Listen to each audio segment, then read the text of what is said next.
The last recorded sighting of the Spix macaw in the wild was near the town of Curaçao, Bahia in Brazil in October 2000.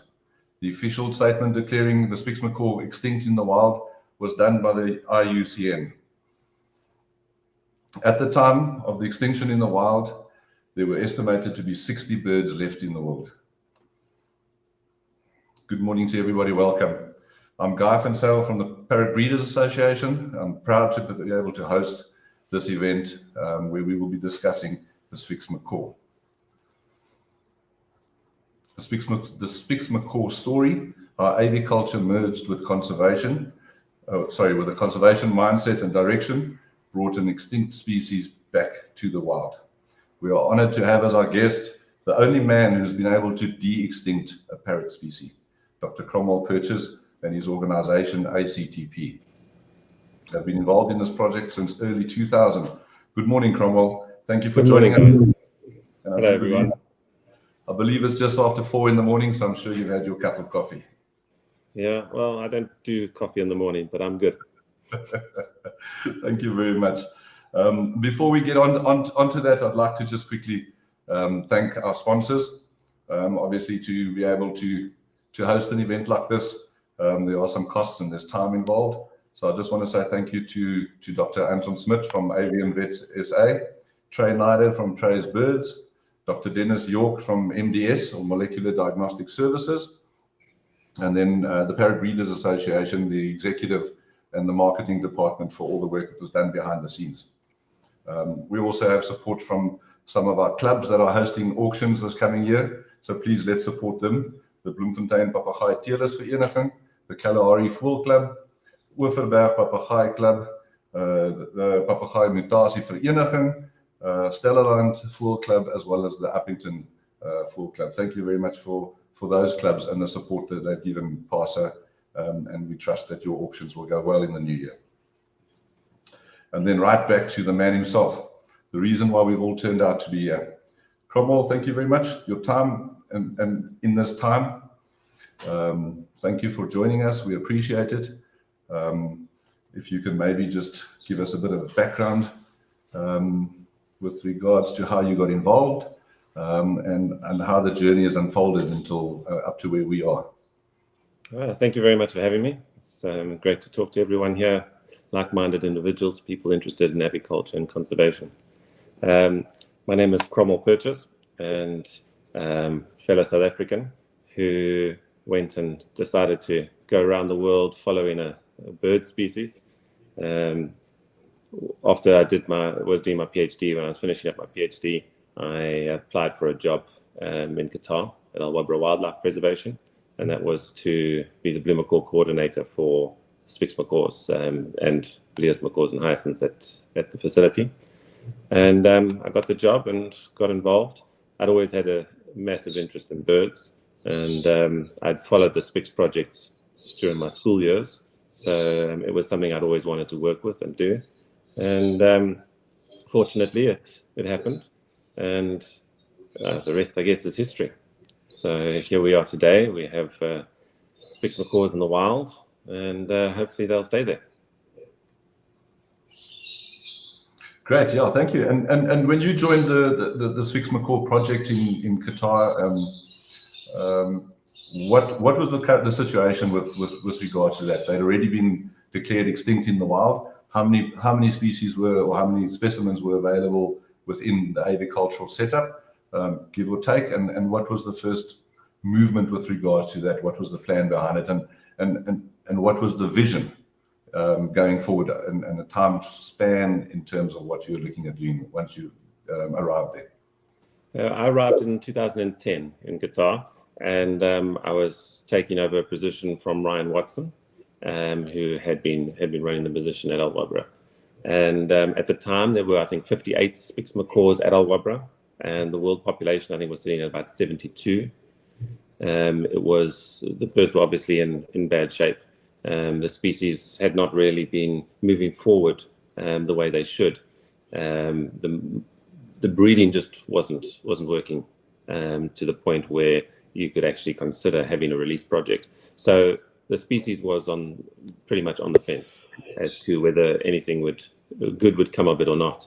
And so it was a tough time for the species, but fortunately, Al Wabra was a place where anything was possible. The money was available for research on the birds and doing whatever was necessary to get the species to where we needed it to be. And so moving forward with research, novel research, basically pushed the Spix macaw to that point where it was able to get through the bottleneck. And that was the key factor, being able to start producing more and more chicks. And that allowed the population to grow fast enough that we got to a ready state for a potential release later on.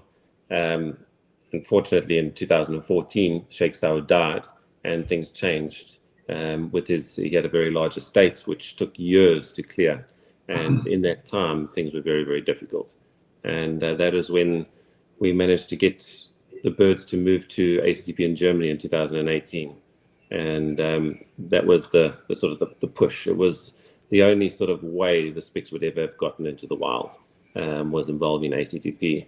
And ACTP was also basically the only place that had the means and the facilities to just take on over 120 Spix macaws in short notice, and then still prepare a release and get it in. Because by 2019, I was already in Brazil, the end of 2019, lining up the facilities to set up and build so that Spix macaws could arrive in habitat. So it was a remarkable journey for these birds. And it's been a political landmine, but we're very happy to have the birds in the wild. In fact, I can actually hear them shouting. They're just waking up at the moment. I can hear them in the distance. So whilst the planning was or the program was in planning stage, being in Qatar or in Germany, there was obviously knowledge of the intention to release. You said in 2019 you were in Brazil already. At that stage, any objection, any pushback against the project or the idea of that? Yes, there were. There's always been a lot of people that have been negative towards the project. Whether it's with good intentions, thinking that maybe the birds they wouldn't survive and it was a waste to let them out, because obviously birds are going to get predated on. When birds are in the wild, they have all the aspects of the wild that go with it, the good and the bad. And the wild is not an easy place. It's not an armchair. So it can be very difficult. And losing birds is difficult, especially when you have been involved in building the population up over years, and suddenly a hawk comes in and takes a bird out. So yes, there have been some good intentioned people that are saying that it's just not something that should happen, and that the birds should just be sent all the way through aviaries all over the world and should be bred in captivity for the rest of their time.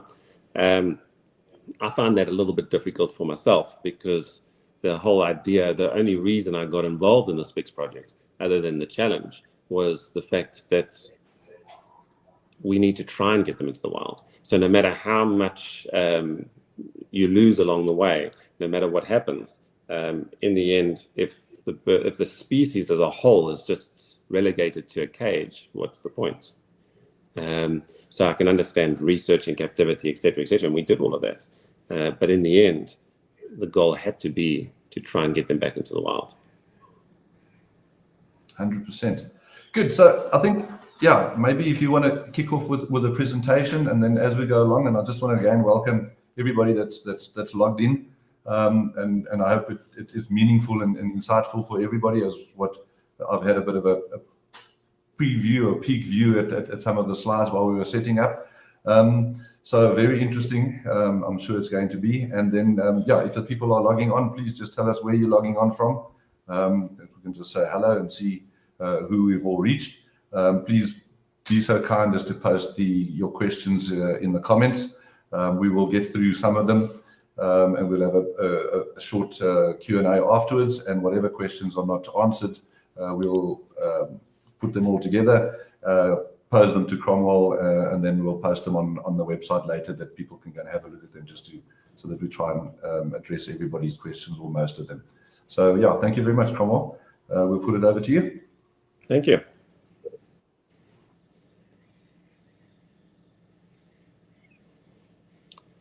All right, so here it is. So I have an agricultural background, and my agricultural background combined with a couple of years of studies has brought me to the point where I was able to work together as both an agriculturist and a conservationist, which I think is quite a rare thing in the world of conservation. But it's something that was important for the Spix project, because the Spix project was a species that was extinct in the wild. And so captive management was extremely important. And having some agricultural background helped with the management, breeding, etc. of the species, and brought us to the point where we were able to work together with conservationists as well as other agriculturists and researchers, and basically bring everything together and merge it into allowing for the project to move forward at a good pace. Often there is rivalry between agriculturists and conservationists, and it's important to try and bridge that gap. And that is something we were able to do with the Spix project, even though we do constantly come across a lot of political issues. But as a whole, the project was able to move forward quite quickly because of combining both agriculture and conservation. Next slide. So the Spix Macaw, you know, the Rio, everyone knows the Rio movies, animated movie of the Spix Macaw. They tend to think of the Spix Macaw as coming from the Amazon rainforest, which it doesn't. It comes from a dry, arid woodland in the northeast of Brazil. And that little arrow shows Curaçao in Bahia. Next slide. Next slide. Yeah, there we go. So in order to get everyone sort of just a bit up to date, I thought I'd put a recent history in. And the recent history, we start at the point where the birds went extinct in the wild. And the last Spix Macaw disappeared in October 2000 and was relegated, then the species was relegated to just a captive population. And at the time, there were 53 captive birds in the population. And a few years later, Al-Wabra Wildlife Preservation and ACTP got involved in the project by taking on birds from previous holders. The main populations were in Switzerland and in the Philippines. And Al-Wabra got most of those birds into one facility. And that basically, although there was a lot of issues with having so many birds in one facility for biosecurity reasons, it also allowed for a lot of research to be done, because having the numbers and having that ability to do the necessary research is what allowed the population to move forward a lot faster. And obviously the plan was always to release birds. And in doing that, land was bought, Concordia Farm in 2008. And just after that, Gangoha Farm was also bought. And basically what it was the final areas of that the Spix Macaw frequented. And the plan was then to fence that area off and sort of decrease the amount of goats, etc., that were in the area, and allow the land to sort of restore itself slowly but surely as it went, without too much effort, just let the land restore by itself. And that over a couple of years allowed for the plants to build up, etc., and to have a little area for the Spix Macaws when a release started, and then later on plan full-on restoration of as much of the habitat as possible. Now, part of the research that was done ended in artificial insemination in Spix Macaws and genome sequencing, etc. And these kinds of things were crucially important for the species. But I mentioned earlier that Sheikh Saud died in 2014. And as it was a big hit to the project still needed to move forward, because that was what the Sheikh would have wanted. And so we did. The family allowed it, and we moved forward, and we got partnership with ACTP, which allowed for the birds to then move to the next step. Next slide. And in 2019, my wife and I, we moved to Brazil to help set up the facilities here, etc. So all the construction started and everything, and got the land and the area ready for Spix Macaws. 2020, we had the first Spix Macaws arriving and got hit by COVID. Pretty much about a month later, we were hit by COVID. And that slowed the project down remarkably. But fortunately, as COVID moved off, so we were then able to start the first release. And it was a two-stage release. but that release went through, and we had the first breeding in the wild in 2023. Unfortunately, we had many issues with the Brazil government not giving permits, etc. But one of the biggest issues in 2023 was that we couldn't get birds in from overseas, so more birds for a second release because of avian influenza in Germany. And this was basically the reason why it was decided that we needed a new facility in another continent. So we already had birds here in Brazil at our facility here. We already had the main head facility in Germany. And then just down the road, we had sent off birds to Belgium, to Paradisa. So Paradisa also had a few, but they were still too close. So when there was an AI outbreak in Europe, it was very difficult to get birds out. Whereas if we had then birds on another continent, we could always bring them in from another area. And that was when ACTP made a partnership with Vantara, Greens International, Greens Zoological in India, and sent some birds there. That created even more issues with ICMBO, saying that all the birds should only be moving to Brazil, which again counters the whole argument of keeping birds and all birds in one place. But it is what it is. Then finally, in 2025, after a lot of effort, we were given permits for a release for 2025. But unfortunately, then we ended up having one of the wild chicks that were breeding came out of the nest, and it showed some signs of changes in its feathers, and it couldn't fly very well. And we managed to catch it up and found out that it had circovirus. So that is where we are with the history up until today. Next slide. So that is a picture of the creek that we have here. So running through the Caatinga. It's a dry, arid zone, but on either side of the river system, we do have some larger trees and growth, and that is a part of what we were restoring. The dream was always to have Spix macaws flying free and bring the voice of the Spix macaw back to the Caatinga, and that's what we did. Next slide. So the main issue with the population, as I was saying, was the numbers and being able to breed every year. Now, in red, you see from 2000 to 2010. So over 10 years, 18 birds were produced. Or no, that's not true. The population increased by 18 birds. So that includes breeding and mortalities. But over a 10-year period, that's like 1.8 birds per year. Now, you could see from 2010 to 2015, that also increased remarkably, taking that from 1.8 birds per year to 3. And then as time went by, so with all the research that we were doing, we were able to move that even further forward with 96 birds in the next 5 years, then 96 in the next 2 years, and actually about another 96 for 2023 and 2024. The little graph, please. Next slide. There we go. So there you can see the Spix macaws showing you the increase along the line as the population grew. Next slide. So reproductive research, this is a key factor. And this is basically bringing research and scientists together with agriculture, working with the birds, getting management and breeding right, and adding all the research possible. If you could push the slide about 6 or 7 times.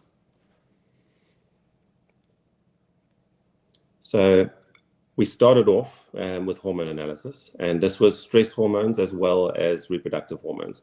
Analyzing the hormones allowed us to see different aspects, but every single part of this, the egg analysis, sperm analysis, artificial insemination, all of them added factors to what we were looking for and how we were trying to move forward in the population and get the population to grow. And from artificial insemination, then the logical next step is cryopreservation, so that you're able to collect the semen and then store it and move it from one institution to another as needed. And in vitro fertilization, looking at the possibility of injecting the semen straight into already laid eggs. It at one point showed a little bit of promise, but unfortunately in the end that one wasn't really that viable. And then of course genome sequencing. The next slide. So with the stress hormones, we worked with, as I said, reproductive and stress hormones. And what this allowed us to do is to compare the two. And we compared them over different seasons. We compared them between successful breeders, unsuccessful breeders. And we compared them between birds that did breed, lay, and birds that didn't lay. And over this period, if you push the button again, over this period, you were able to then see graphically how things changed. And this allowed us to notice when eggs were laid what was working and what wasn't working. So by having the stress hormones and the reproductive hormones working and watching per individual, so the male and the female in the pair, we were able to tell whether they were rhythmically in line with regard to their hormone releases and the correct hormone releases, or whether they were out of sync. And we found a lot of pairs weren't in sync yet. And that's also something behaviorally that we were watching. So we were watching the birds, how they behaved with each other, how their vocalizations, etc., work together. And this actually was researched, this behavior stuff was researched even further at ACTP in the last couple of years. And this allowed us to get a very good picture of what we would consider being a successful and a non-successful breeding pair, as well as allowing us to know when they were laying, what the chances were of or percentage of fertile eggs we could get, etc. And combined with stress hormones also have a factor involved, and they also attribute to the whole process for the birds. Next slide. And semen collection was quite crucial. We combined with an organization called Paris Reproduction Consulting, and they would come out and we would work together with electroejaculation, and we would manage the population and see the morphology of the semen, etc., and the viability and quality, and also the quantity. So it was very important to get the right quantities and then work out the patterns and the process in order to know that how much semen we would need in order to have a successful insemination. Next slide, or next button.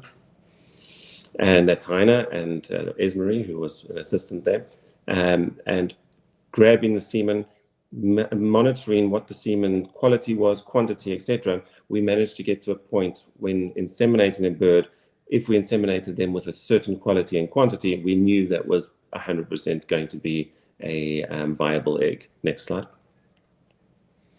So if you can see some semen in there, and that is basically what we're looking at when we enter. Now the Spix macaw, their semen production was quite low, and we'll get a little bit later as to what we were thinking along the lines of how we were going to change that. Next slide. So direct inseminations were done, and immediately, so what we did was we'd be monitoring the cameras every night. And as soon as the first egg was laid, or a egg was laid by a female, we would rush out. We already had decided which males we would be collecting semen from. And you'd have a few males as a choice, just in case the first male had already mated with its female and there was no semen available. So you would move on until you got enough semen that you would know that there is a strong possibility to almost 100% that you would be able to get a fertile egg if inseminated. And then what we'd do is, once we've got the semen and we've checked it, we'd then go to the female, take her out of the box and inseminate her, so that we would know that the next egg would be fertile. Next slide, or next button. And there is just another picture showing an insemination in action. And next slide. So obviously the next step would be cryopreservation. We worked with a cryo lab in Qatar, and worked on different protocols to try and lengthen the period of viability for semen in under cryopreservation standards. Next slide. And then genome sequencing. Now this was key. So what this did was it allowed us to work on see the genes and try and see the comparisons between the different birds, and how big it was, because in the beginning we just used microsatellites to do pairing options, etc. Where the genome sequence gave us more to work with, but also we had the opportunity to then think of potential future. And with semen production problems, we were looking at what we could possibly do with the genome later on. And one of the ideas was that we could use gene expression to overexpress the semen production genes or something to that effect, and allow for increased semen production by specific birds. Next slide. So in doing all of this research, so every single one aspect of the research would have its own little part to play, but it wasn't until you combined everything that you would get the full picture and actually be able to see what was happening visually by the production increases. So you can see there how the production just boosted from 5, 6, 7 chicks going up to 50, 55. So you can see the production boosted to the point where a release was not only possible, but it was necessary in order to allow the project to move forward, but also to allow the species to move forward. And the plan with the release was, and the mathematical algorithms that were put together, was that we would release 20 birds per year for 20 years. And as you can see in the last few years, we've been producing way more than 20. So you can release 20 birds, no problem, and also keep 20 or 30 birds back for the captive population, so that population can also grow exponentially and keep producing more and more and more birds. Next slide. So a key factor in this project, the Spix macaw was such a special bird at the time that it was very important that every single chick survived. And one of the problems with that is that every bird was hand reared and eggs removed for incubation for the birds that didn't incubate well. But it's also detrimental to the actual birds themselves, constantly taking the eggs away, constantly taking the chicks. And this is something that the population had gotten used to. And so it was a key important point was having to turn that around and try and get to the point where you have more parent-reared chicks rather than hand-reared chicks. And that also takes a bit of doing, but we'll get to that a little bit later. Next slide.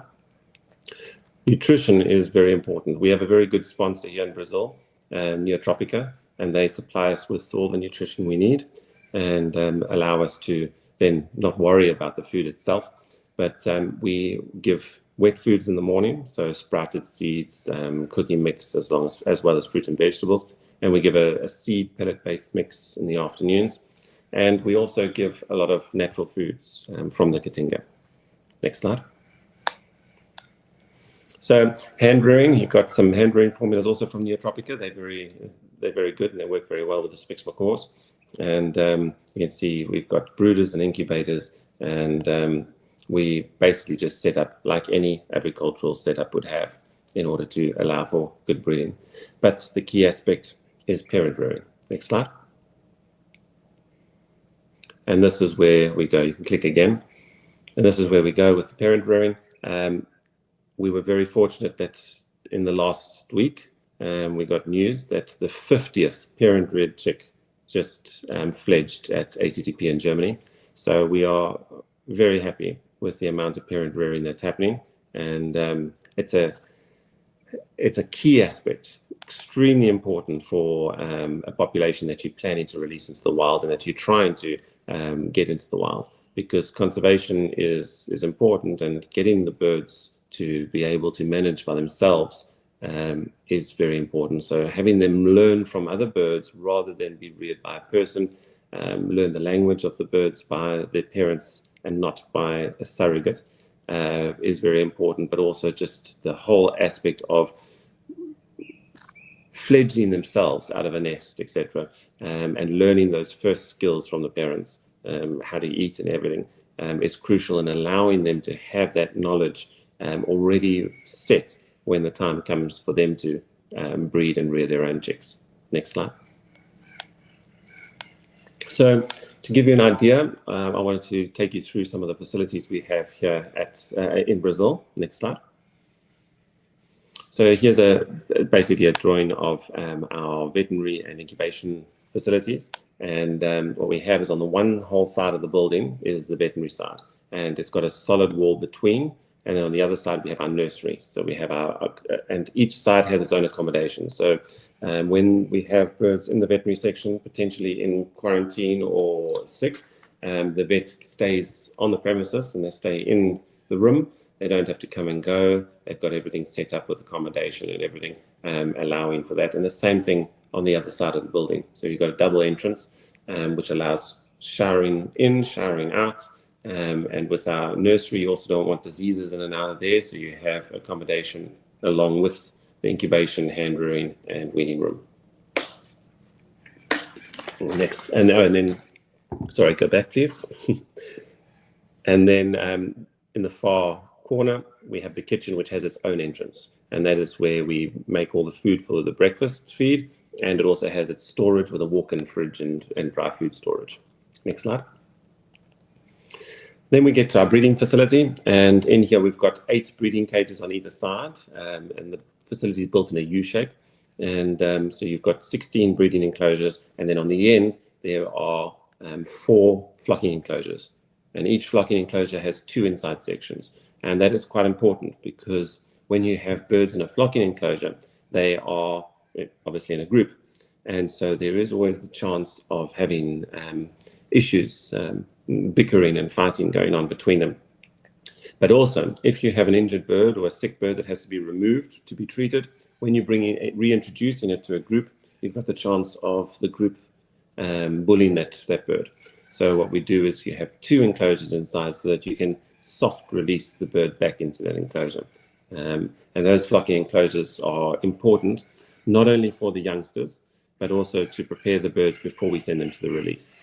But a crucial aspect of the Spix project and getting the birds to act more like Spix macaws was using flocking. So when the birds were young and weaned and now able to fend for themselves, we would put them in a flocking enclosure, all the hand-reared birds, along with one adult bird. And that adult bird would teach them manners, teach them the language, etc., so that they then integrate much better into the population when you start pairing them off for breeding. And that was also one of the important factors. In fact, when I started in the Spix program, the average breeding age or maturity sexually for Spix macaws was between 7 and 9 years. And using this flocking method, we managed to get it down to 3 to 4 years. So it's a very important aspect of allowing the birds to mature at the right age and not take extra time in order to learn the delicacies of working with with the other sex, etc., in your population. Next slide.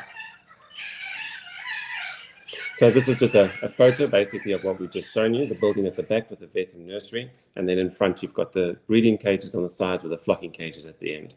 And actually, on the far left back area, we built another enclosure, which is, we call it the social magnet enclosure. And the recent birds that arrived at the beginning of the year, most of them went into that enclosure. It's not quite on this photo yet. Next slide. Now, the release enclosure is quite important because if you want to release birds, obviously you need an enclosure that is going to suffice. And although the flocking enclosures are large, the release enclosure was designed in such a way that it would bring the birds to the point where they were ready for release. And so what we've got is 3 enclosures in the middle, and those enclosures are small introductory enclosures, getting the birds used to the area, plus the one at the end in the middle is a feeding enclosure. So that's where the birds are fed inside, and there's doors everywhere. So it allows us to then close the birds in or let them out of that enclosure into the big U.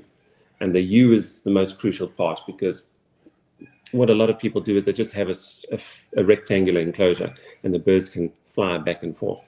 But with a U, you're able to allow the birds to bank when they're flying.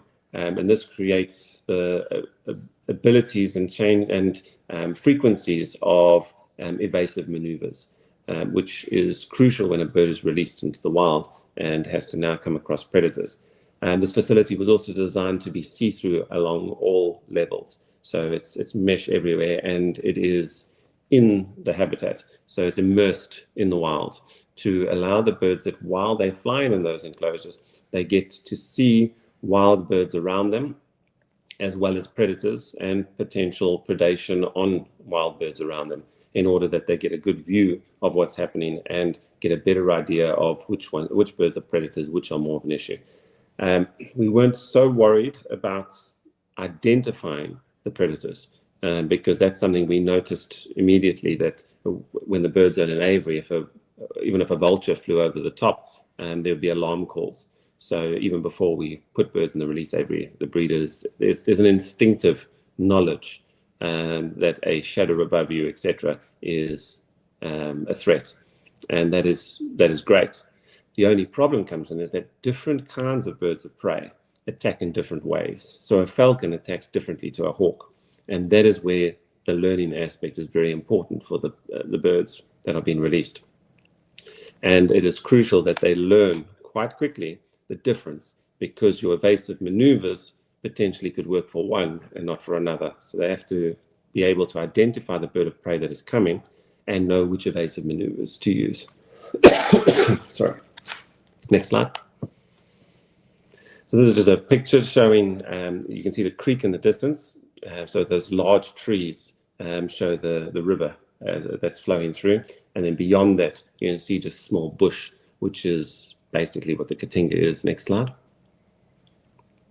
And it's in the other direction with our mountain in the background. And that shows you almost like a Karoo style environment. Next slide. So just to give you a better idea of the area and the facilities. So accommodations are up in the top corner. And then the breeding facility, which was basically put on the same piece of ground in order to allow for the voice of the Spix to always be heard in the area, to make site fidelity a high aspect of the release project. Next slide. So preparation, something that's very important. So we prepared everything. This is just to give you an indication of some of the bits and pieces as we went. You see the top of the cage mostly open. That is now changed with the virus. It is now solid. So the rooftops of all the aviaries are no longer mesh. They are now solid roofing in order to decrease the contact with wild birds. But also we've created fences around all the aviaries, and we're putting netting over everything so that there'll be no direct contact between wild parrots and our cages, birds that are in the cages, other than obviously the release cage. Next slide. So preparation of nest boxes and everything. This was before the birds arrived. Next slide. So one of the important factors regarding a release project is community involvement. And that is something that has been done for decades. All the organizations involved were all helping with schools, etc. More recently, over the last few years, like when we moved over to Brazil, a part of our technical agreement with the Brazil government, with ICMBio, was that because ICMBio is Brazilian and we were foreigners, we thought it was important that ICMBio does all the community interaction. So they, in the technical agreement, they were the ones that were doing most of the involvement with the community, and we were pushing forward the actual release project itself and doing all the scientific and getting the birds into the wild. Next slide. Another thing that's very important is land restoration. So we partnered up with Blue Sky, a land restoration and carbon credits company, in order to help with URAD projects and things like that in the Katinga, in order to get the farmers more involved, try and do sustainable farming method training, etc., to basically impact the area less with regard to livestock, which is a crucial problem. So moving forward, we pushed for helping the environment and trying to restore as much of the protected area as possible. Next slide. So now to bring in the aspect of the actual Concordia and Gangora farms and how we worked with the environment in a very sustainable way in order to try and get the population of other wildlife in the area to boost, as well as to stop erosion in the area. Next button. So you can see that picture of a kareeba tree, which is a very important tree for the Spix macaws, and you can see all the erosion at the bottom. And this is as the river flows, because it's a very dry, arid zone, but at certain periods in time you have flooding, and that flooding just wipes out all the topsoil. And because of all the goats and everything, there's nothing holding that soil there. all the grasses are gone, etc. And this is something that was very important to try and fix. Next button. And you can see on the floor here all the cow patties and goat poo everywhere. And this was something that was crucial to remove. And so fencing of the areas was very important. And one of the things that we do with the farmers is we try and fence off the creek systems, which are the aspect that is damaged most by the goats, etc. Next button. So these little sticks are called pinyao, and I'll show you a photo on the next slide of pinyao and how it should look. And this is what it looked like because of the goats just eating everything.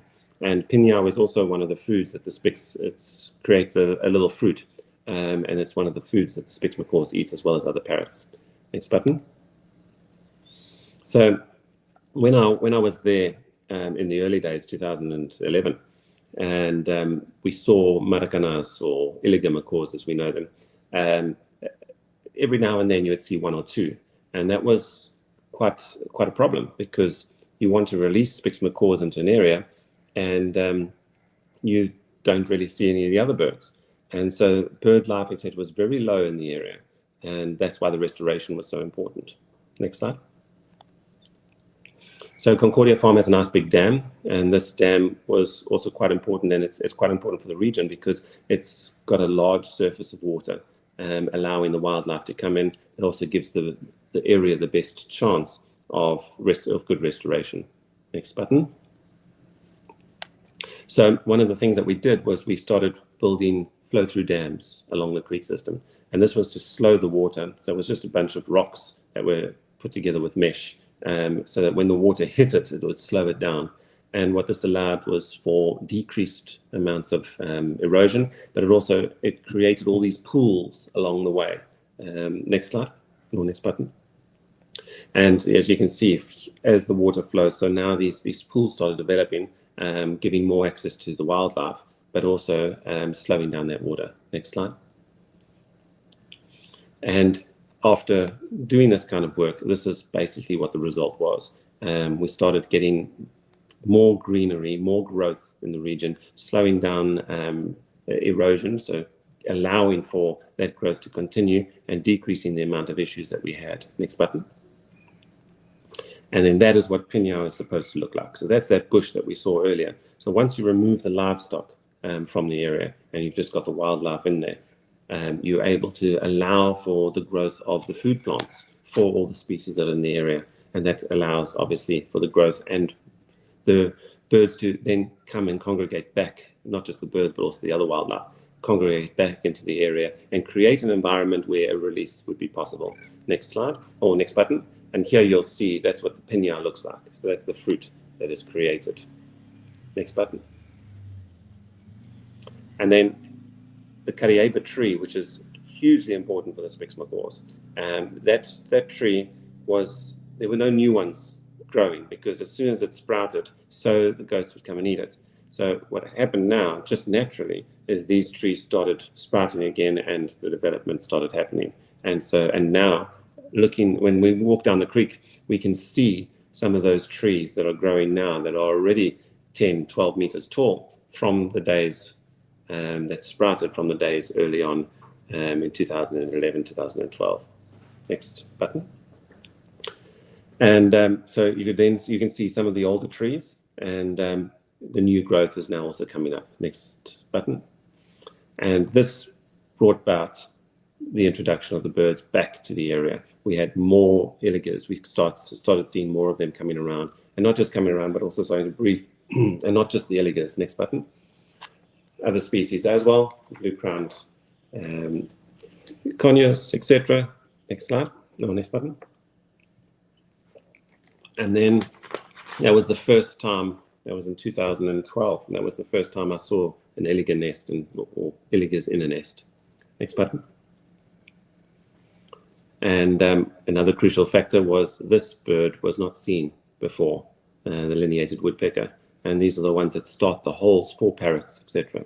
So having them back was quite important and showed that the work that we were doing was actually coming to fruition and bringing us to the point where we would have a place to release spix macaws again. Next slide. So doing all of this allowed us to bring the birds. And once the project started, we then, in the beginning of 2000, it was on World Wildlife Day, 3rd of March, we were able to bring in a shipment of 52 spix macaws back to Brazil and into the habitat. Next slide. And the important factor that I think made the project work was the introduction of iliga macaws. So trying to reintroduce an extinct species is quite difficult because they don't have a teacher out there. And this is something that's quite crucial, is giving these birds, these hand-reared or even parent-reared captive birds, the opportunity to learn how to live in the environment. We often see in cities how captive birds manage to get out of an enclosure and they manage to infiltrate the habitat that they're in. In most cases, they don't. But every now and then there's a species like the Indian ringnecks, etc., that manage to do quite well. The thing is, when you're in a city, you also have people's gardens. And when you have people's gardens, you have fruit trees, etc. And so birds like that are able to find it and maybe recognize what they're eating. It's a different story when you're out in the middle of nowhere. And these birds that you're releasing, none of them have ever seen the wild. None of them have ever seen the habitat they were once in. So this brings by, you need someone to teach them. It's an important aspect. And so we decided to use the iliga macaw because it's a species that shared the habitat. And it was important to do it. We managed to get it right. We pulled a few birds out of nests. We hand-reared them the way we rear the spix, trained them up, put them in enclosures next to the spix so that they could interact and create a social bond, a mild social bond between the two, a sort of recognition, without pushing that bond too far. The problem that we had was those birds weren't really interacting with the wild iligas. So we didn't have wild iligas flying to the cage to come and see these captive ones. And we realized it was because the captive ones sounded different to the wild ones. And you could hear it. You could hear the wild birds making a noise, and you could hear the captive ones too. So what we did was we got ourselves an adult iliga macaw from the wild, and we put it in quarantine. We then joined one of the birds in our flocking with it after it was quarantined and allowed them to learn from each other, and let the young one learn the language of the wild iliga, etc. And also then putting in the wild food for them, and she would teach it.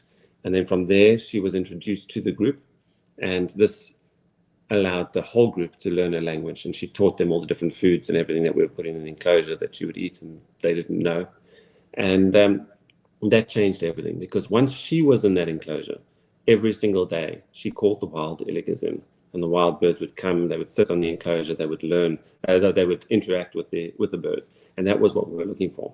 We were looking for the birds that we were going to release to interact with the wild birds of the same species. And then we were hoping that that would draw the spix to follow them and learn from all of them. And it worked remarkably well. Next slide. So a lot of work was done in the environment, along with ICMBio at the time, and checking nests, etc. of the wild birds, looking at bee infestations and things like that. Next slide. And one of the crucial things, that's Camilla in the top left corner there. She's a very good vet from ICMBio, working in Samave. She was actually the first casualty of the breakdown between ICMBio and ACTP, because her boss, the coordinator of Samave, while they were trying to slow the project down, Camilla was very efficient, very good vet, and also loved the spix macaws, and actually got on very well with the community.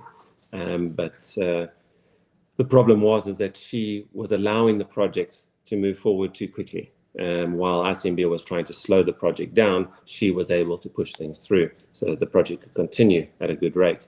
And so she was attacked and pushed aside, and they even put someone above her and demoted her so that she couldn't make any decisions, and everything had to go through other people who would slow it down. And then finally, she ended up being removed, and she now works for a different part of ICMBio, no longer under the coordinator of Zimbabwe. Next slide.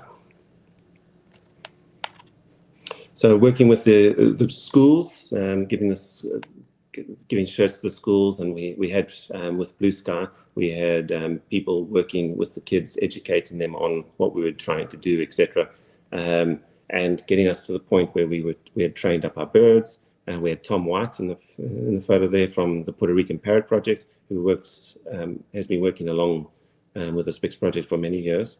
And we put on the collars, the tracking collars, and making our way forward. The middle picture there at the top, we have Tyson Chapman, a little Australian, started off as an intern and now is a very important part of the team, has done remarkably well, and working together to release SPIX macaws, and that was it, the 2022 release. Next slide. Bringing about a release, we split the release into two. So we had the one in June and one in December. And the reason why we split the release into two was because it was a first release. And we wanted to be sure that we didn't just lose all the birds in the first week. So we made the split, but also along with that is increasing the site fidelity. So when you have a group of 20 birds that have been living together for months, and then you only release some of them, the others, they tend to have created bonds, and those bonds are quite strong, so it brings them back to the enclosure. And that was an important, very important aspect of the release project, is site fidelity. The whole idea is that in the beginning, you keep them close because that helps with your monitoring. And as you release 20 birds every year, so just by sheer territorial value, they move out and away and increase their sort of land that or habitat that they're working with. So it's a very important aspect of captive releases, is being able to monitor the birds properly and thus site fidelity and flock cohesion. Next slide. Now, the important aspect of using the Iligan macaws, it worked very well. The Iligan macaws were actually the first ones to leave the enclosure, which was expected because they had wild Iligan macaws calling them out. And as you can see from the enclosure, we had feeding stations on either side of a door. And the birds had been trained onto the feeding station on the inside by putting food there. And that allowed us to have sort of a very easy soft release. Illigans left, they flew circles around, they came back, they went again, they came back, they went again, and slowly but surely coaxed the SPIX macaws to come out. So they did their job of helping to get the SPIX macaws out, but they also then went that next step further. Next slide. So we have feeding stations outside in trees that are on pulley systems, and this is a very important aspect as well of a release project. So when you have birds in captivity and you've got them in an aviary and you feed them their seed in their bowl in the morning and in the afternoon, whatever it is, they literally get their food given to them in a bowl. They go to the food, it's high nutritional value food, and they go and they eat what they need, and they get their sustainable consumption within a couple of minutes. And this is totally different from reality for a bird in the wild, where birds in the wild have to forage for up to 6-7 hours a day just to get enough nutrition in them that will keep them sustained till the next day and keep allowing them to maintain their body weight. And so in order to remove that added stress, you would have supplementary feeding. So it allows the birds to not only eat wild foods, but also come in and get some nutritional food, higher nutritional food, so that they are not under that stress of malnutrition, where they go out, they think that they can eat for 20 minutes, and then they go and explore, because that 20 minutes on wild food is not going to sustain them. And so slowly but surely they would lose condition and they become weaker and become targets to birds of prey, etc. So in order to remove that stress, you would give supplementary feeding. And if you are releasing over a 20-year period, you will be supplementary feeding for about 21 years, because those new birds that come in also need to learn that aspect. And that foraging is not something that you can just do in 20 or 30 minutes. It's something that you have to do over hours in a day. And that takes time to learn. Next slide. So just to give you, now the next few slides are just photos of what we see almost every day.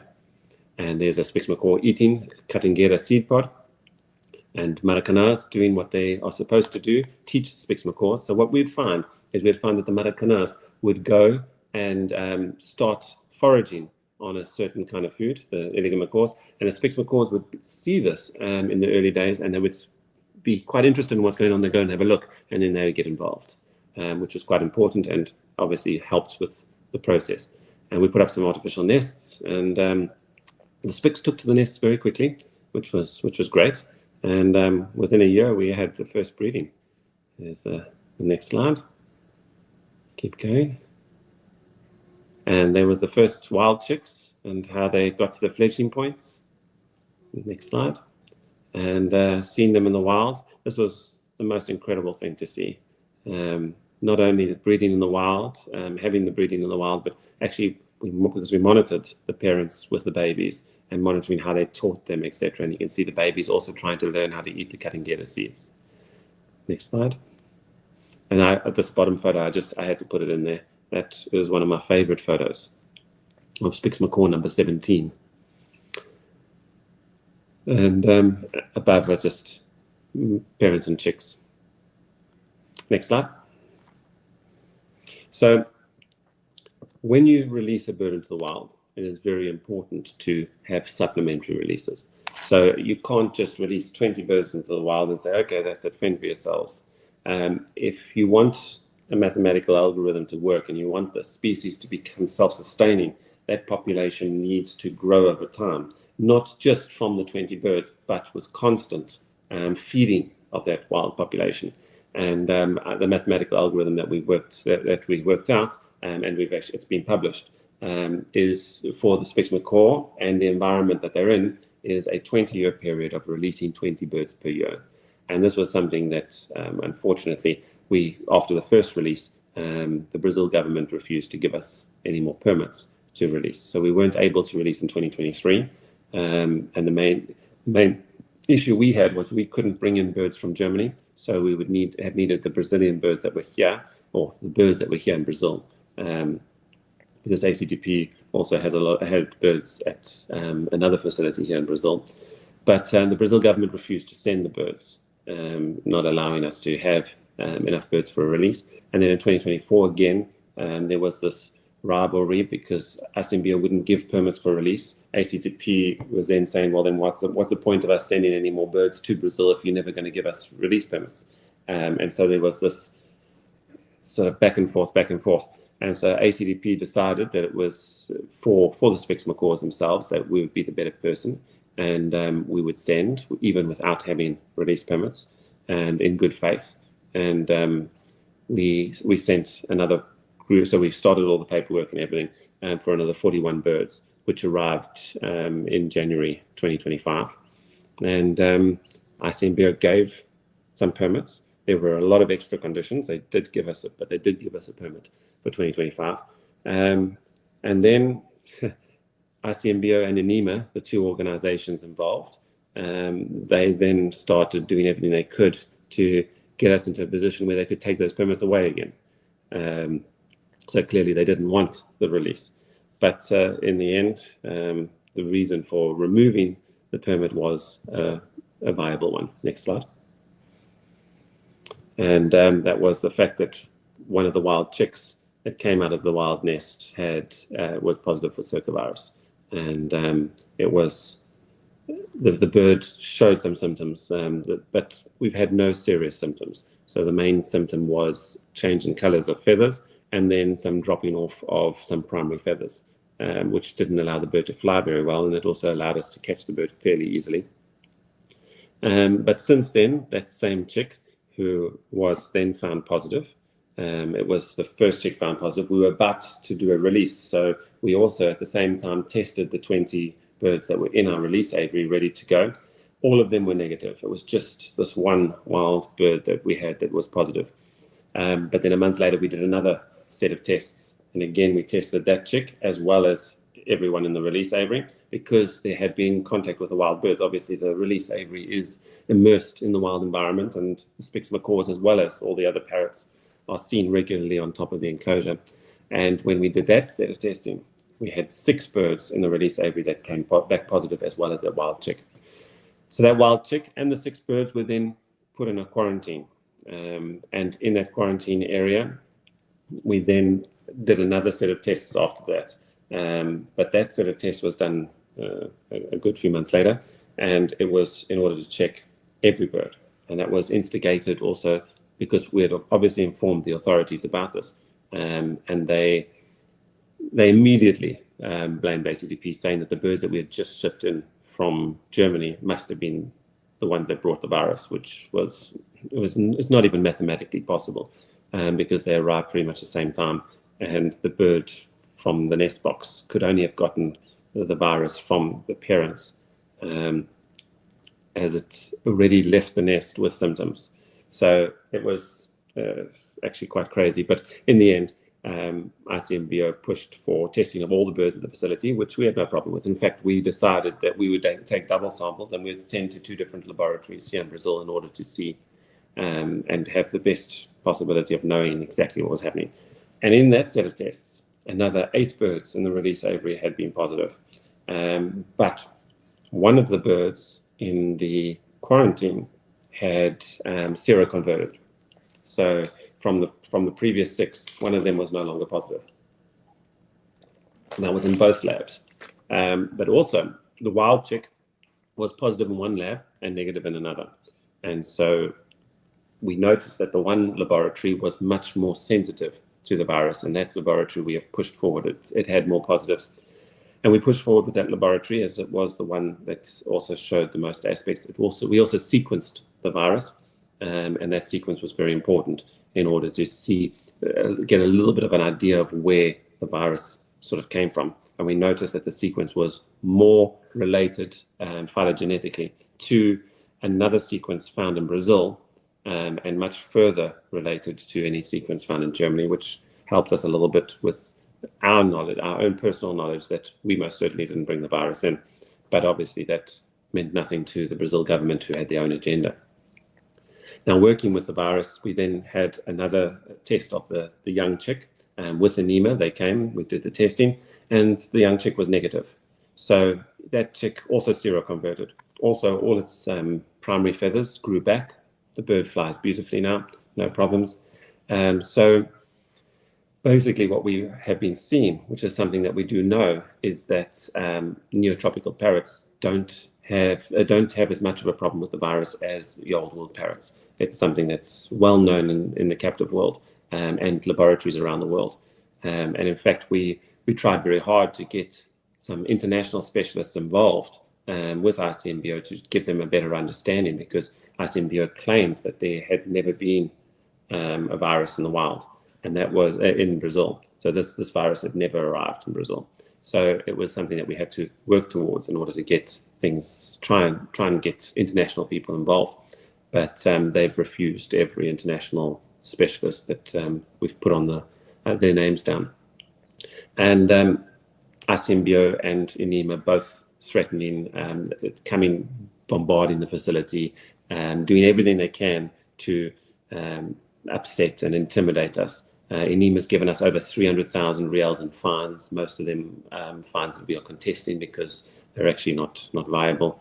ICMBio pushing their propaganda, etc., threats as well, blocking everything that we try and do, even threatening, using the Veterinary Council in Brazil to threaten our vets.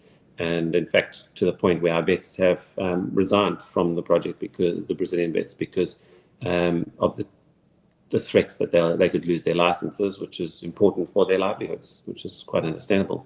So we're obviously up against mafia tactics, or I guess government tactics. It's how politics works and how government authorities try and whittle down people is by intimidating them and getting what they want. And we've noticed that they have absolutely no interest in the welfare of the birds. Everything has to do with their agendas and how they want to work. And this is also noted in a meeting that we just came from. And since that meeting, we got a list of new demands. And one of them is we have to seal all the enclosures. So the last testing that we did a few weeks ago, we now only have one bird in quarantine that is positive. All the others have seroconverted. So they're still in the quarantine facilities, but they've seroconverted. There's only one that is showing signs of positive. So going from 6 positives plus the wild bird, then going to another 8. So in total, we had a total of 15 birds that were positive at one point. We're now down to 1. But ICMBO and ANIMA, they both say that because our biosecurity measures are not up to what they expect them to be or want them to be, they don't consider our negative test as negative. So this is something that is going back and forth. Science actually doesn't really seem to matter, and also the tests. So I don't know why we're testing the birds if they don't believe any of the negatives. So they believe every positive that there is. There's no such thing as a false positive to them, but every negative that they get is a false negative in their eyes. And so the way that they're working just doesn't make it feasible at all for anything to move forward. Next slide. So now what they want us to do is they want us to seal off all the enclosures. And that means no air ventilation. The problem that we have is that our inside enclosures, which is where the birds have been for the last 7 months, they have been designed in a hot environment like we have here without air conditioning. So they are cool, but they're cool because of the way they're designed, not because of electricity. And we work on generator power here because Coleba has never been able to bring power here because every river they cross, they need a permit in order to get the electricity across that river. And the problem is that those permits are controlled by ICMBO, and they just haven't been able to get the permits from them. So everything just basically builds up. And if we had worked on their proposal or their demand of testing the birds every 15 days, and after you get 2 positives, you have to euthanize, we would have euthanized 15 birds already, if that was the case. And unfortunately, they keep pushing this idea of euthanasia. We haven't euthanized anything yet because we're watching as the birds are seroconverting. But again, they don't consider any bird that has seroconverted. They don't consider it as a negative. In fact, the coordinator of Samabe said in the last meeting that if a bird has become positive, even if there's 3,000 odd negatives after that, it doesn't eliminate the fact that the first one was positive. Now, serology can be very important for this, but Brazil doesn't have a serology test. And one of the specialists, international specialists in Australia, has a very good serology test that allows them to see the serological values and combine that with the PCR tests in order to get an idea of whether a bird will be a carrier or not. So there is a lot of people out there that can help. But even in the meeting that we had and the international people that we tried to get involved, it was ignored. By ICMBO, they decided it wasn't necessary at all. And having told us that the virus is something that has never been in the wild in Brazil, we then sent them some articles that showed that in actual fact, that's wrong. But they did tell us that 28 years ago, the virus was found for the first time in a captive cockatoo that was brought into Brazil. So they're telling us about our biosecurity measures not being good enough, even though we seem to have managed the captive population very well. Our breeding center, our flocking aviaries, and our social mated aviaries have always been negative. They've never had a positive, and they're still negative. And even the ones that were positive are now seroconverting. So our biosecurity measures seem to be doing quite well, yet they say they're not, and they want more biosecurity measures. The problem is that if we seal the enclosures and get no ventilation, the birds will cook. So welfare is also an issue here. So even though we have all of that, and even though they're pushing the fact that this virus is something that needs all this biosecurity, they believe that over 28 years, the virus has never moved from captivity in the wild. And I can assure you that there's not a single agriculturist in Brazil that wears PPE suits every time they go in and does the biosecurity that we do for these birds. And yet our biosecurity is not good enough. So it's an important thing to think about. It's something that we have to fight. But when science is not important and you're fighting an agenda, it's a very hard aspect to follow. Next slide. So we basically also trying to explain to the Brazil government that it's very important that what they do here with the SPICS project regarding circovirus. So they tell us that it's not in the in the environment. Then when we show them that it is, they say, okay, but it's not in the environment that you're in. So it's not in, you're so remote. Yet we have Petrolina and Juazeiro and Curaçao. Petrolina and Juazeiro 70 kilometers away as the crow flies, and you've got Indian ringnecks flying around the town. You've got the vets saying that circovirus is in the captive in agriculture in those towns. And then you've got Curaçao, which is only 20 kilometers as the crow flies, 25 kilometers. And you've got budgies and cockatiels and lovebirds in the pet shop. So it's not that the environment is so remote. The problem is that the environment has birds in captivity nearby. And over 28 years in captivity, it's spread all over the country. So what are the chances that it's spread into the wild? And we've been taking photos over the years of Lear's macaws out in Canudos. And you see all the photos around, and slowly but surely, more and more are starting to show some white feathers. Now, white feathers doesn't necessarily mean it's circovirus, but it is the first indicator we got here that it was circovirus.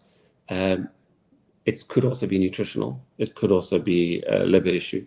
But these are adult birds with white feathers. Because the other aspect of it is chicks coming from a nest. If they were plucked, they can have white feathers grow back out again. But to have it in adult birds makes it a little bit more possible. But also in the middle picture, you've got a hyacinth macaw with aberrant feather conditions. And again, same principle applies. Those feathers are a little dirty, but you've got white feathers on a blue bird.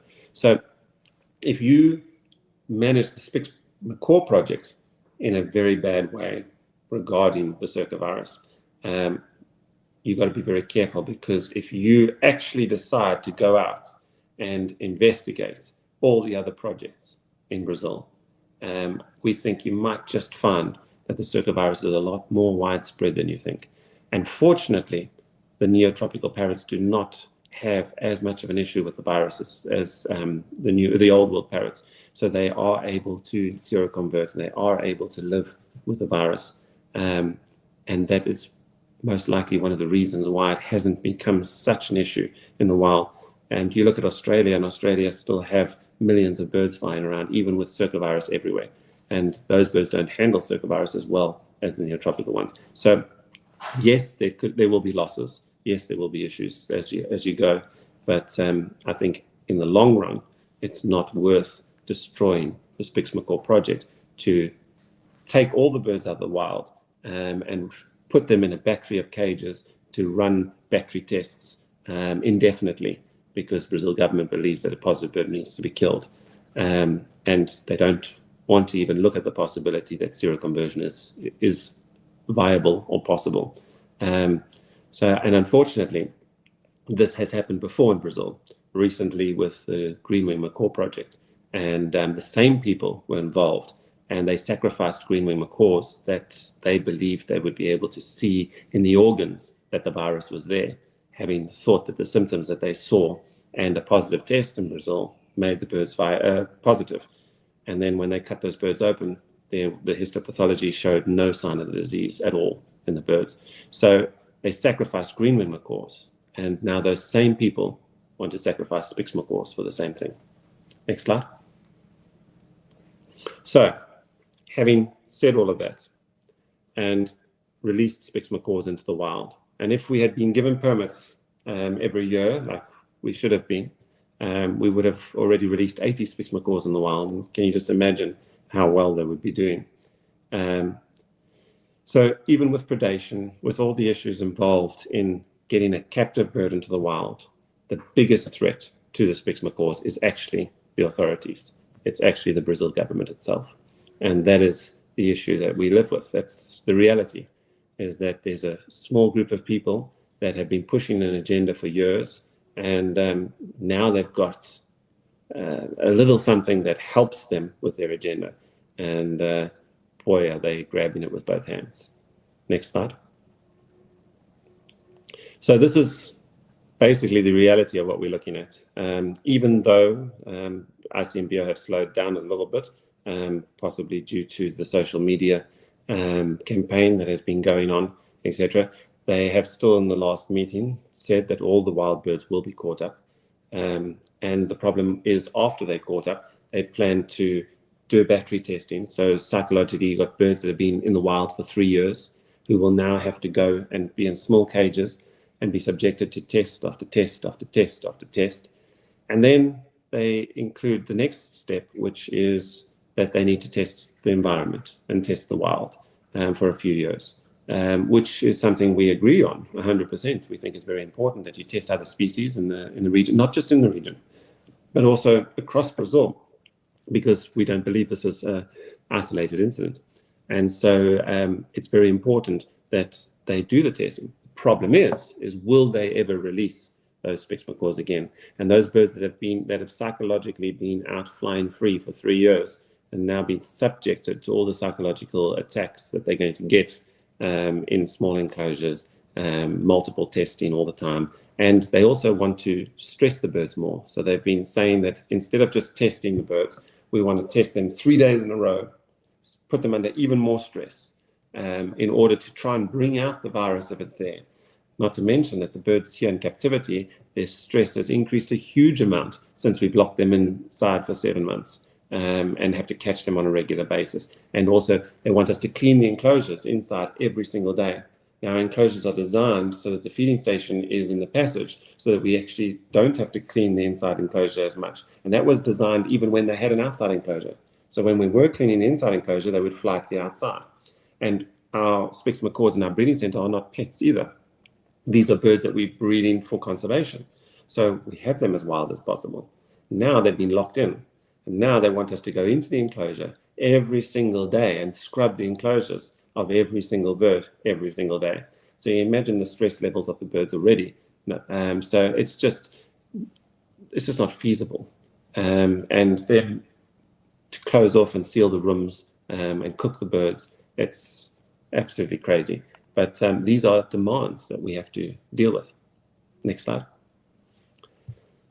And that is just a picture of, so with all the negativity, that is a little bit of positivity to end the presentation on. Next slide. So let's hope the sun doesn't set on the spix macaws. Next slide. Partnerships are very important. We've got some amazing partners. We do wish that ICMBio was a partner and a good partner, but unfortunately all they've brought to the partnership is politics, and it is what it is. Next slide. And thank you to all our important partners in the project. Thank you very much. Next slide.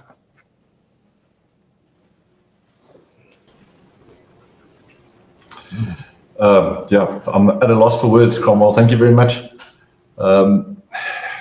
Yeah, it's exciting to know and to see what you people have done to go from 53 birds to where you currently are, and it's concerning to, I don't know how to put it in words, in terms of the unnecessary threats that there currently exist. There's enough of a challenge just to get the birds back into the natural environment and get them breeding as what you've done without this big dark cloud hanging over the skies of the whole project. So yeah, thank you very much for that, and yeah, good luck with it, and we trust that people will come to their senses when it comes to that project. I have a few questions I'd like to pose. We're scanning through the viewers to see what questions that have come through there. I'm just going to quickly plop that down. So we have a question from Petrus van Tonder that asks, did you perhaps consider moving and releasing them in a different country that can work better together?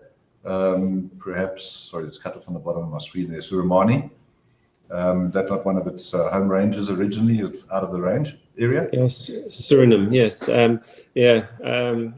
It's a question that's come up quite a lot. Thanks, Petrus. It's something we have considered.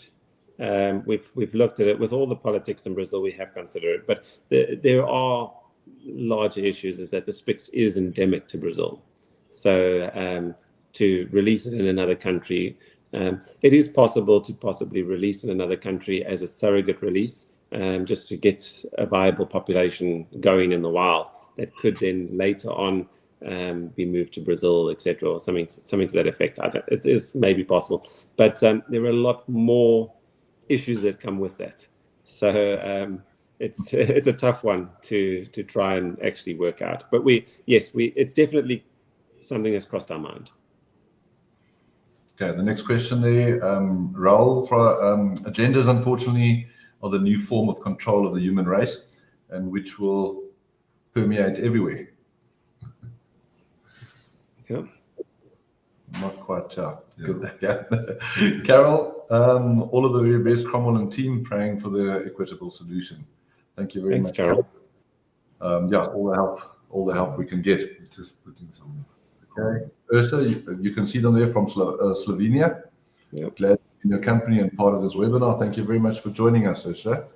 Thank you. Yes. Thank you. There we go. Thank you. Thanks, Petrus. Legend. Legend in your own time.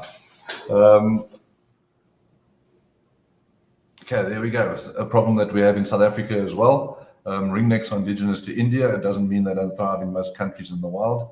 So why not release them anywhere else? Yeah, Adele. Yes, but they're invasive to those other countries. That's the issue, and those countries don't want them. So it is. It's something we've thought about, and it's maybe one day there'll be no option. But at the moment, it's not something that is looked at very carefully. Arno, thank you very much. Thanks, so much heartbreak. We're going to hope that the heartbreak doesn't arrive there. Dr. Anton Smith, one of our supporters and sponsors. Thank you, Cromwell and PASA. A very insightful presentation. Keep up the excellent work. Thanks, okay, I've got a couple of others on here quickly. If I can just, in terms of some of the things that you said, I might repeat, or you might have answered one of the questions, but I think just to highlight that. The question we have, when did the tension between the project partners and the Brazilian government start? So it was quite a while ago, actually. It heated up more recently, but we've had issues. Both ACTP and Al-Wabra had some serious issues with some people in Samave, which is an organization within ICMBO, and those people have continued. In fact, the person is the reason why ACTP and Al-Wabra both left the LEARS project was because of that one person. And that person is still around. And they've clearly got a hate for ACTP. And I use the word hate because it's something that seems to have continued over almost a decade. But more recently, this person managed to get a lot more pull because of the move of birds to India. She's been pushing for the birds basically what she wants is she wants all the birds, international birds, to be in Brazil. To be really honest, if all the Spix macaws were in Brazil from the start, this project wouldn't be anywhere near where it is. And that's not saying bad things about Brazil. Most countries in the world didn't have the opportunity to do what we were able to do at Al-Wabra. And most facilities don't have the ability to do what we were able to do at Al-Wabra. And then to move to Germany and have the same ability was second to none. The behavioral research, getting parent-reared chicks to such a level that we have now, it's just something that is very difficult to get at organizations. And Brazil haven't been the best, especially under the government and under the government programs, to breed Spix macaws or Lear's macaws back in the day, for that matter. So just to get them to actually produce very well in Brazil would be tough enough. So in the end, we needed another continent for the birds to be on, with regard to strategically making the population safer, but also better for the possibility of bringing birds into Brazil for future releases. Brazil government just believes that, or these elements in the Brazil government just believe that this or those birds should have gone straight to Brazil. But again, it wouldn't have actually done anything great for the population. It would have just continued the norm rather than actually boosting the safety of the actual population. So, but that is basically where it really hit the fan, was with the birds going to India. And then they used propaganda to attack India as well as ACTP. And in the end, it actually wasn't ACTP's fault. It was actually something that the Brazil government in CITES years ago, they asked for other authorities to inform them if they giving permits to send to other places. ACTP put in a request for the permits. It was BFN, the German CITES, that in theory should have called Brazil in order to inform them, and they didn't. But it wasn't something that was pushed through. It was just a request by Brazil, so it wasn't something that had to be done.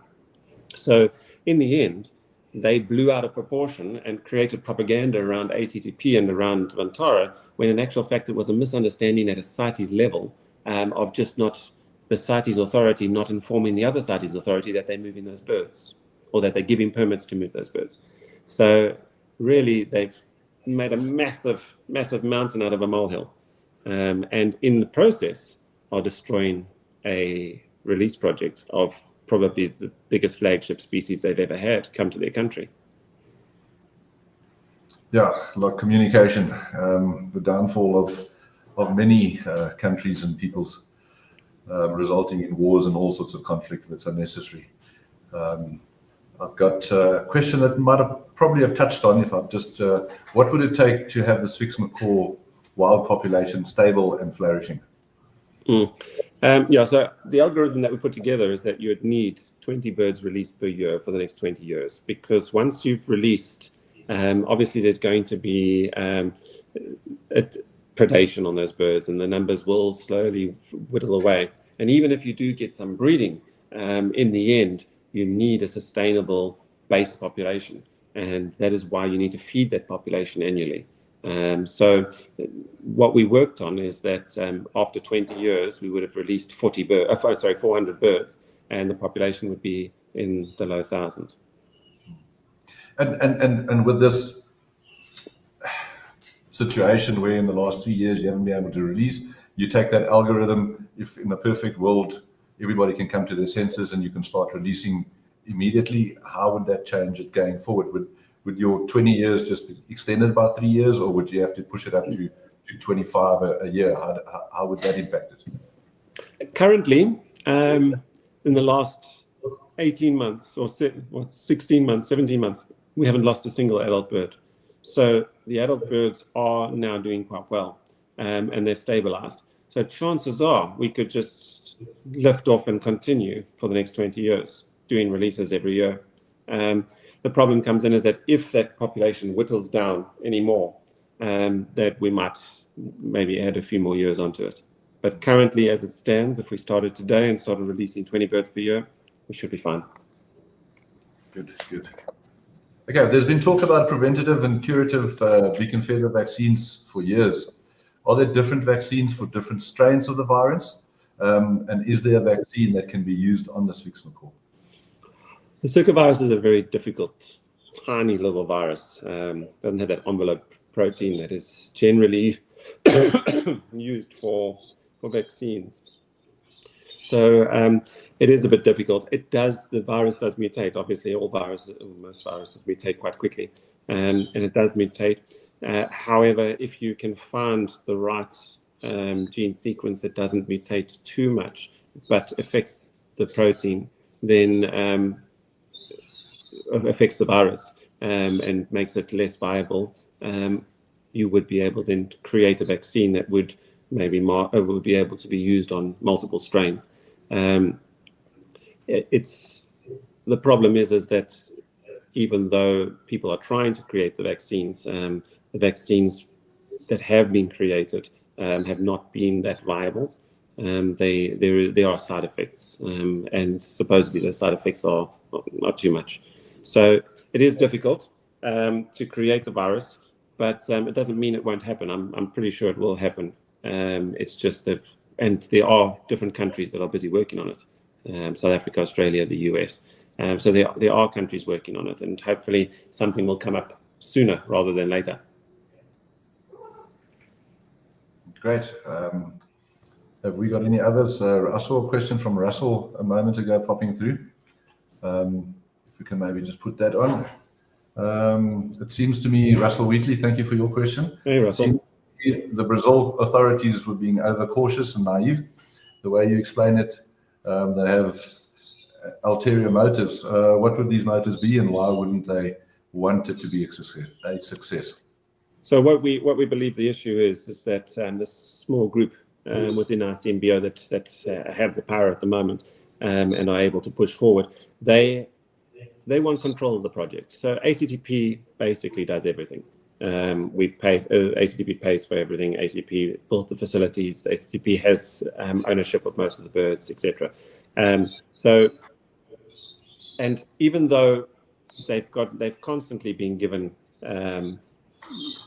credit for being partners in the project, they have got to the point where they want all the power. They want to be in charge, and I can see it being embarrassing for the Brazil government that an international organization is running and doing everything for a project that is a flagship project in their own country, of which they should be doing it. And ACTP acknowledges that. In fact, the whole idea was that I would be here for 5 years. I would set the project up, get it running, train Brazilians, and then ACTP would hand it over to the Brazilians to do it. And in fact, we had ICMBO as the technical responsible for our facility here, in order to make it easier to hand over later on. But unfortunately, with the actions, they weren't willing to wait, I guess, or they weren't happy with the way it would be handed over. And the thing is, by taking control of the project and kicking ACTP out, they would need the project to fail under ACTP. Because if the project is successful, like it is, and the tensions got more and more as that success of the release just got more and more, and the publicity opened up. So Brazil government started trying to slow everything down, decrease permits, etc. And it seemed as though what they were looking to do is they were wanting the project to stagnate and fail. Because if they take over this project that is successful and they fail, they look bad. But if they take over a project that has stagnated or failed under these other people, then even if they fail, it's okay because these other people did too. But if they succeed, then great.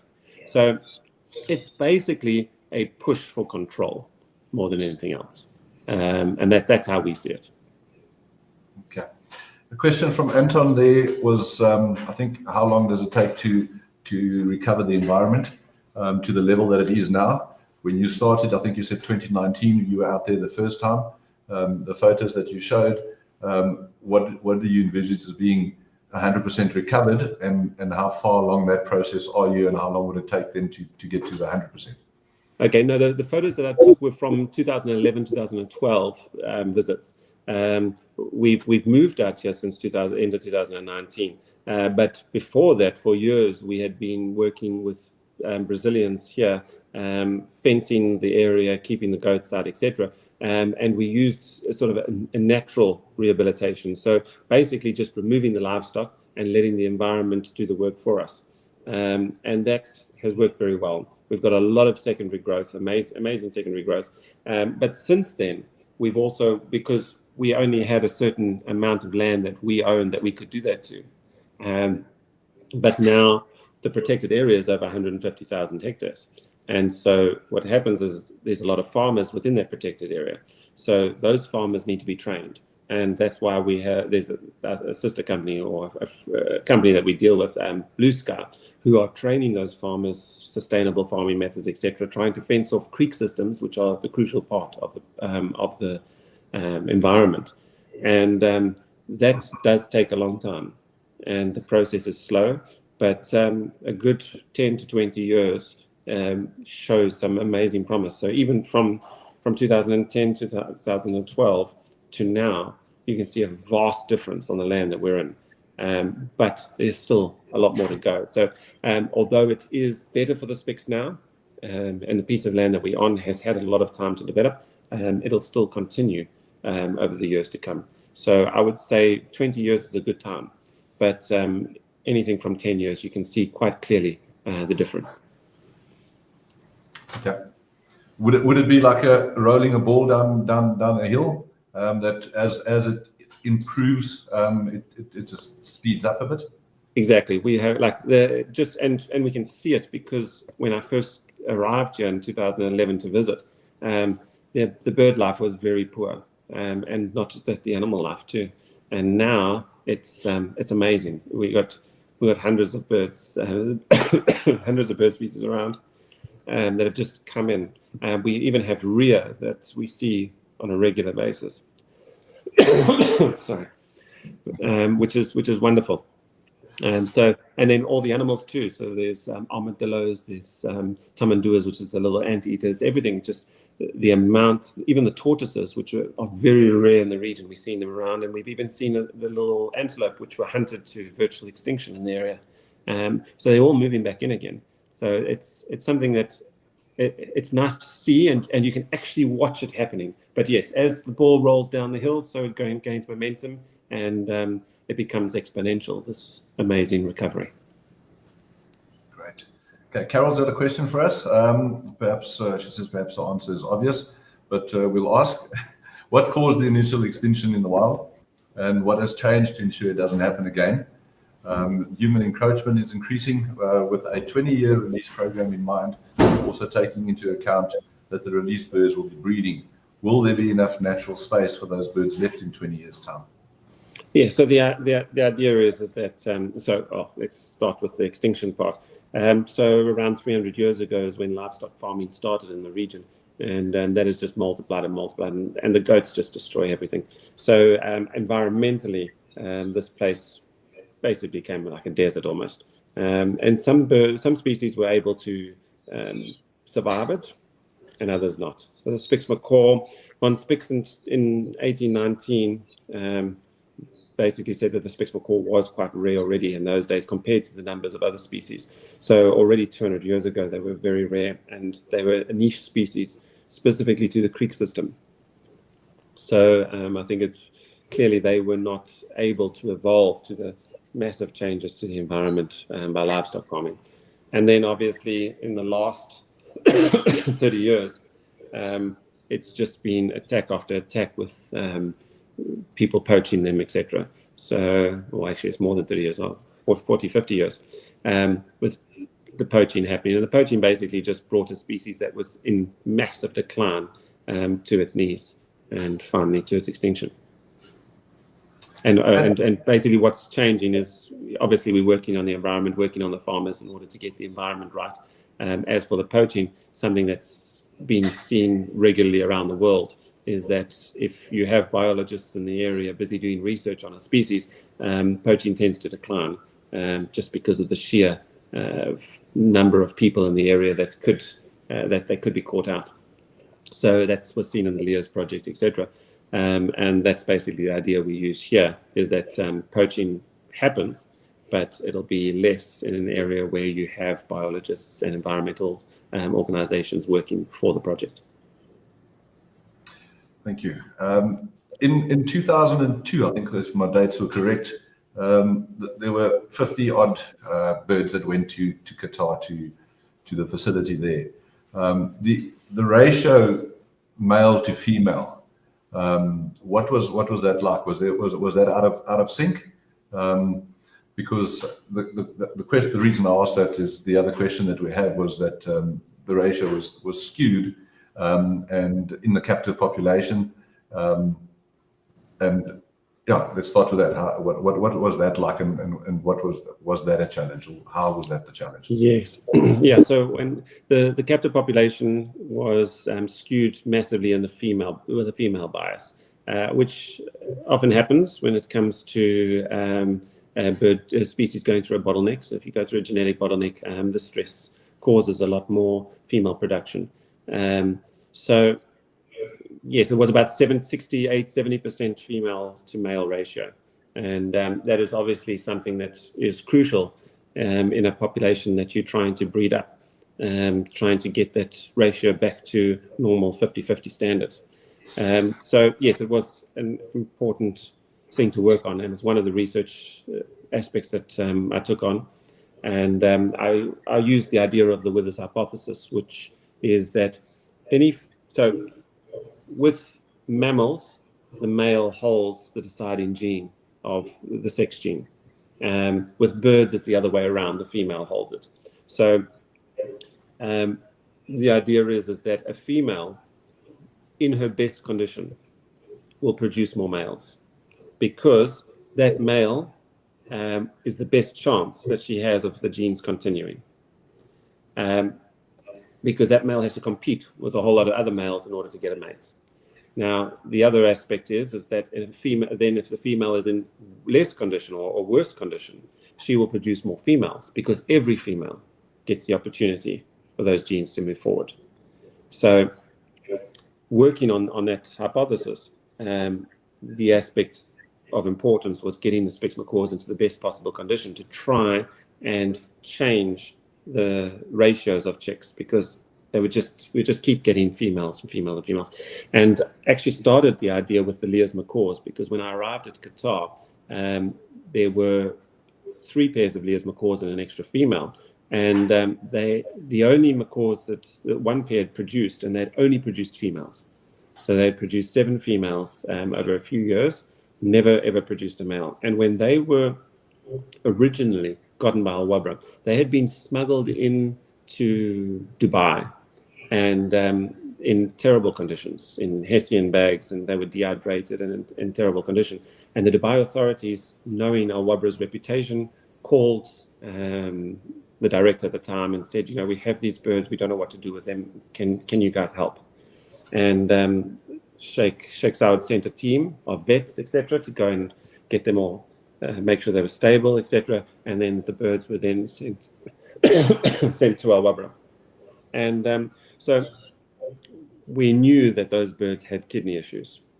And so one of the aspects that involved in that was trying to get those kidney issues under control, working with different things to help them, including increasing the humidity in the enclosures, etc. So we closed off, we added more rain to enclosures, having water available outside the enclosure as well as inside the enclosure, so they always had ability to get to water.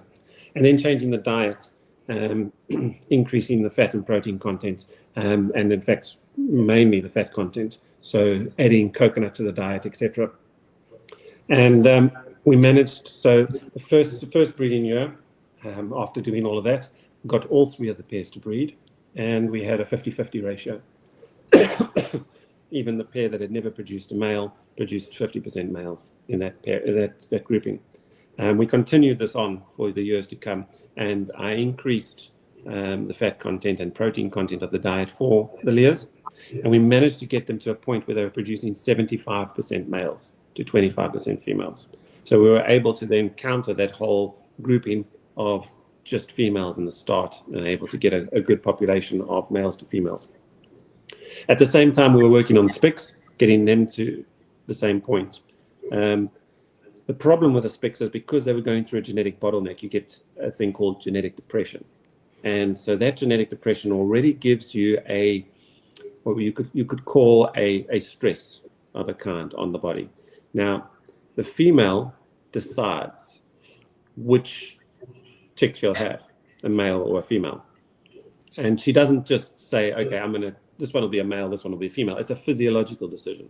So when we say the female decides, she has the deciding chromosomes that allow for the bird to either be a male or a female. And so the female is very important in the aspect of getting her condition exactly right. So what we did was we worked again on them, worked on their diet, on the environment, and tried to get the females into the best possible condition. And we realized that we would never get them to what we got the Lears, where you can get a 75% ratio because of that genetic depression. But we did manage to get them to a point where we were producing just over 50% male to female ratios. And that helped us when we started producing 20 birds a year. That helped us create that pyramid, that population pyramid, where we had even numbers of males to female ratios, and it worked very well. And in fact, we've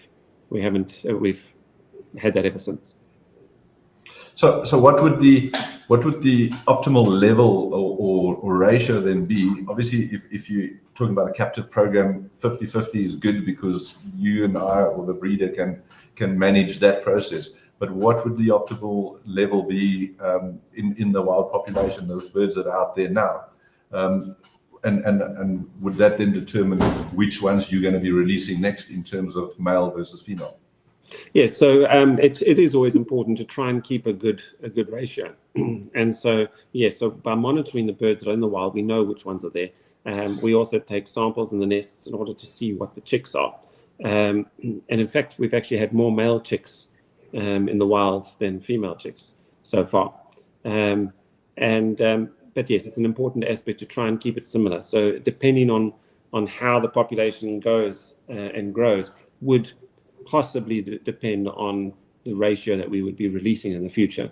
So if there was a point where there was suddenly only females being produced in the wild, then we would look to add a few more males to our releases.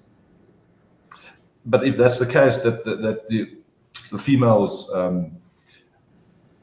percentage increases in the wild, that you can take back to the hypothesis and say that yes, the optimal conditions are good or they aren't good in terms of the natural balance for the birds. Yes, you could probably look at it as a aspect. It's just that once the population grows beyond a certain point, it's going to be difficult to determine how many males to females you've got. So it wouldn't be a good indicator of the environment because of the sheer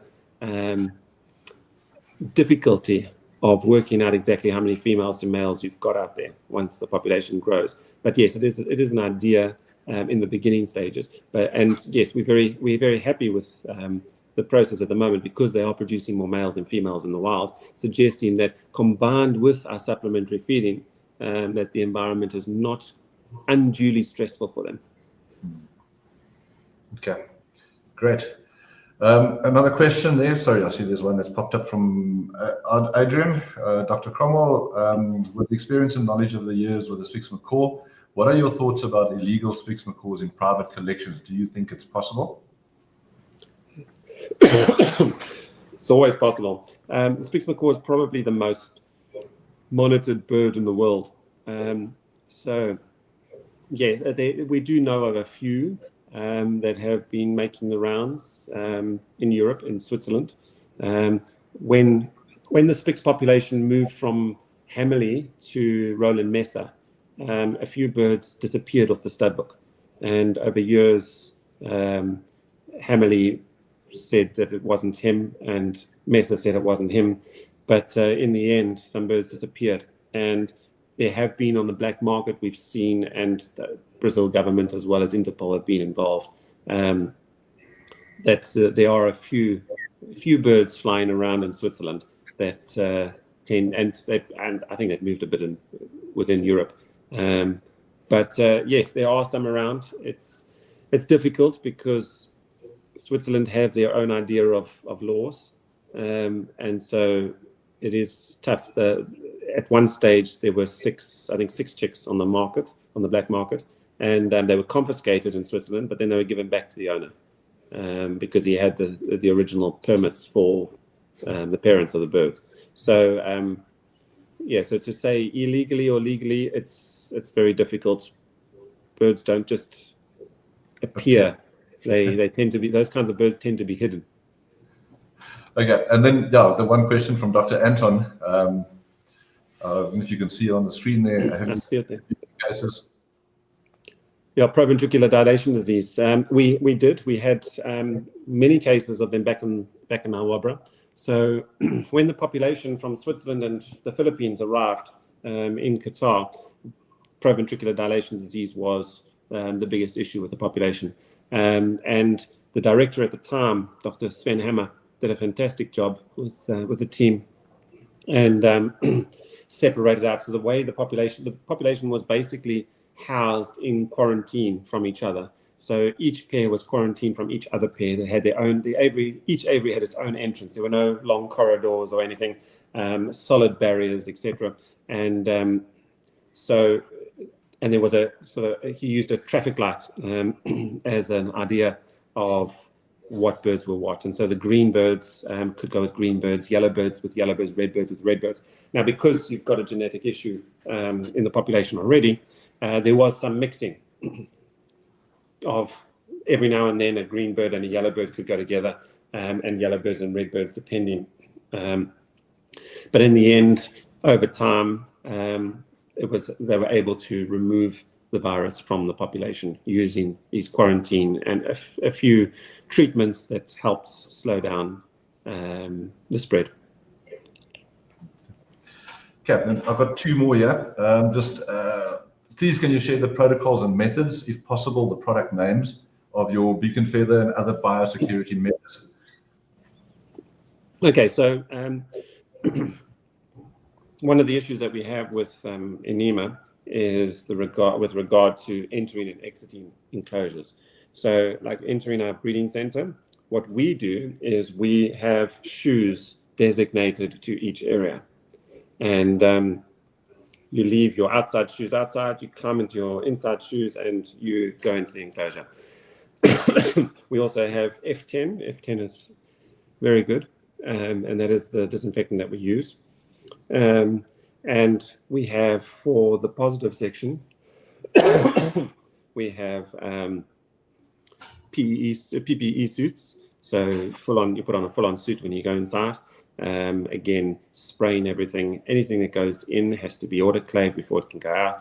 Any waste is burnt. So those are most of the protocols in place. We now also have footbaths in place because in NEMA, they believe that their material shoes are better than wearing plastic dedicated shoes. And so they expect footbaths in there that you have to put your shoes in the footbaths, etc. And then you can walk anywhere with those shoes. So you can go from the positive section, you can put in the footbath, and then you can go to the negative section, put in the footbath, and just walk with the same shoes you were in the other one, which we totally against. So we keep our protocol, different shoes for each section. We have F10 spray everywhere, used for hands, everything. Have PPE suits in positive sections, and negative sections we just wear a little overall that stays in that section. Okay. And shower in and out. So if we're in the positive section, we don't leave that section without showering. So that we have a shower and everything in place, and we shower, change clothes, everything. Okay, great. Thank you very much. I think that's basically the end in terms of the questions and so on. Cromwell, is there something that you just to summarize or sum up? And then I've just got one thing further after that. All right. I just want to thank everyone who came to listen to the talk today. Thank you for hosting me. It's been wonderful. Great to get the word out. It's nice to talk to people also that are like-minded, aviculturists and conservationists, people that understand no birds. We fight in a battle here, fighting against the government, which is always a big issue, and it's something that usually is not something you can win. So we are hoping that the public will be able to put enough pressure on the Brazil government to make sure that they stick to the right standards and allow the project to continue. But other than that, thank you everyone for listening. Thank you very much, Cromwell. And yeah, for our viewers, your website, your Facebook page is active. It's got some very nice pictures on. A lot of the stuff that you shared here with us today is also on there. So please follow that and like it and share it. I think that will go a long way to promoting and just getting the message out there. Yeah, and if I may, I'll ask your permission. The Parrot Breeders Association is also busy with an African grey conservation project. We did get the approval yesterday from Sanby. Wonderful. That will be going. And yeah, we'd like to just tap into your knowledge as well when we get involved in that. So if we may, thank you very much. Certainly. That's awesome. Yeah, and in closing, please, if you don't mind, I'm going to read the short quote. I think it sums up a lot of what's going on currently.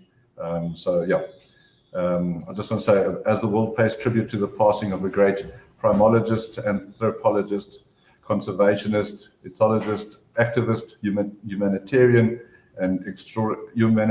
extraordinaire, Dr. Jane Goodall. The quote from Earth Day on the 22nd of April this year is so relevant to today's discussion. Just remember, every day you live, you make some impact on the planet. And you have a choice as to what sort of impact you want to make. And I think that this is the most important message any of us can have, because, you know, we can't leave everything to the government. We can't leave everything to big business. We must realize that we as individuals make the difference. Dr. Jane Goodall. Thank you very much. Oh, thank you. A wonderful tribute. She was an amazing woman. Yeah, always busy. So thank you very much, and thank you for all the people that have logged in. This will be available on the YouTube channel immediately hereafter. It is on the Facebook as well. So please share with everybody that we can get the message out there. Cromwell, thank you very much. Your early morning. And now you can go back to work. Yes, there we go. Thanks a lot. Cheers. Bye. Cheers.